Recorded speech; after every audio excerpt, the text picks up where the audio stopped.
এই ৭২ সালে আমার সোনার বাংলার স্বপ্ন এই মুজিববাদীদের হাতে বেহাত হয়ে গিয়েছিল। এই মুজিববাদীরা ৭২-এর সংবিধানের মাধ্যমে বাংলাদেশকে ভারতীয় শাসক গোষ্ঠীর হাতে তুলে দিয়েছিল। মুজিববাদী সংবিধানের মাধ্যমে যে স্বাধীন বাংলাদেশের আকাঙ্ক্ষা, যেই মুক্তিযুদ্ধের শহীদদের আকাঙ্ক্ষা তৈরি হয়েছিল, সেই আকাঙ্ক্ষাকে ব্যর্থ করে দেওয়া হয়েছিল। মুজিববাদী সংবিধানে বাঙালি জাতীয়তাবাদের নামে এখানে বিভিন্ন জনগোষ্ঠীর যে ভাষার অধিকার, সেই অধিকারকে দমন করা হয়েছিল। মুজিববাদী সংবিধানে ধর্ম নিরপেক্ষতার নামে বাংলাদেশের ইসলাম মোনা জনগোষ্ঠী, ধর্মবান মুসলমানের যে সংস্কৃতি, সেই সংস্কৃতিকে রাষ্ট্র গঠন প্রক্রিয়া থেকে বিচ্ছিন্ন করে দেওয়া হয়েছিল।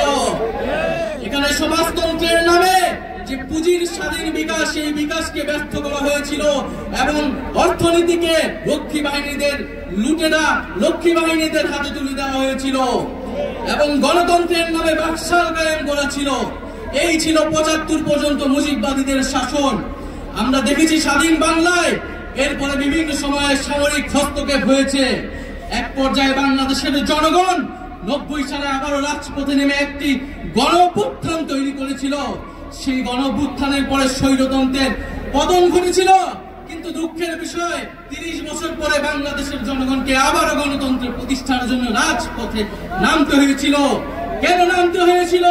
কারণ গণঅভ্যুত্থানে যে রাজনৈতিক দলগুলো যে প্রতিশ্রুতি দিয়ে ক্ষমতায় গিয়েছিল, সেই প্রতিশ্রুতি তারা রক্ষা করেনি। ৯০-এর গণঅভ্যুত্থানকে যারা গণঅভ্যুত্থানে অংশ নিয়েছিল, তারাই ব্যর্থ প্রমাণ করেছে। ফলে রাজনৈতিক দলগুলোর সেই নেতৃত্ব বাংলাদেশের জনগণ মেনে নেয়নি। বিগত ১৬ বছরও রাজনৈতিক দলগুলোর, ফ্যাসিবাদ বিরোধী দলগুলোর নেতৃত্বে জনগণ রাজপথে নেমে আসেনি। বাংলাদেশের জনগণ ফ্যাসিবাদ থেকে মুক্তি পাওয়ার জন্য রাজপথে নেমে এসেছিল ছাত্র জনতার নেতৃত্বে। বন্ধুগণ, বিগত ১৬ বছর গল্প আমরা সবাই জানি। বিগত ১৬ বছরে আওয়ামী লীগ কিভাবে ফ্যাসিজম কায়েম করেছে, কিভাবে স্বৈরতন্ত্র কায়েম করেছে।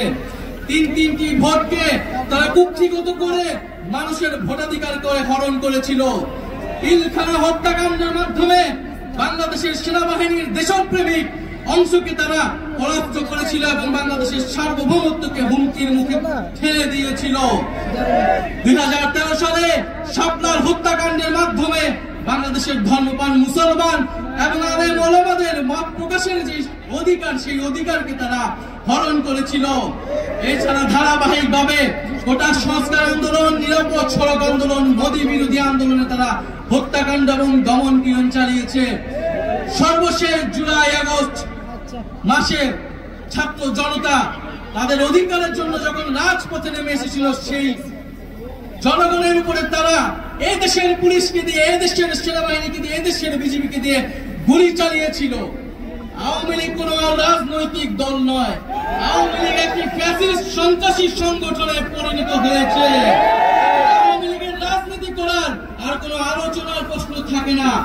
আওয়ামী লীগকে আমরা এই জন্য বলছি যে আওয়ামী লীগের নিবন্ধন বাতিল করে তার রাজনৈতিক এবং সাংগঠনিক কার্যক্রম বিচার চলা পর্যন্ত নিষিদ্ধ ঘোষণা করতে হবে।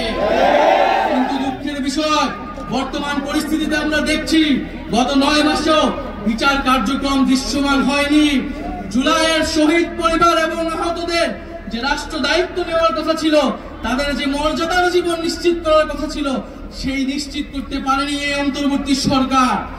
এবং আমরা দেখছি দুঃখের সাথে যাদেরকে গ্রেফতার করা হচ্ছে তারা জামিনে মুক্তি পেয়ে যাচ্ছে, বিভিন্ন জায়গায় মামলা বাণিজ্য করা হচ্ছে এবং বিভিন্ন রাজনৈতিক দলের আশ্রয়ে আওয়ামী লীগ তৃণমূলে পুনর্বাসিত হওয়ার পরিকল্পনা করছে। বন্ধুগণ, আমরা দেখতে পাচ্ছি যে আমাদের এই অন্তর্বর্তী সরকারের সময়, গণঅভ্যুত্থান পরবর্তী সরকারের সময় যে নির্বাচন কমিশন গঠিত হয়েছে, সেই নির্বাচন কমিশন গণহত্যাকারী ফ্যাসিস্ট আওয়ামী লীগের লোকদেরকে প্রার্থিতা অযোগ্যতা ঘোষণা করতে সম্মতি দিচ্ছে না। তারা বলছে যে এটি নাকি রাজনৈতিক সিদ্ধান্ত। নির্বাচন সংস্কার কমিশন সুস্পষ্টভাবে সুপারিশ করেছে, যারা গণহত্যা করেছে, যারা লুটপাট করেছে, যারা ফ্যাসিস্ট আওয়ামী লীগের সাথে জড়িত ছিল, তারা কোনোভাবে আগামী নির্বাচনে অংশগ্রহণ করতে পারবে না। কিন্তু নির্বাচন কমিশন এখনো সেই প্রস্তাবে সম্মত হচ্ছে না।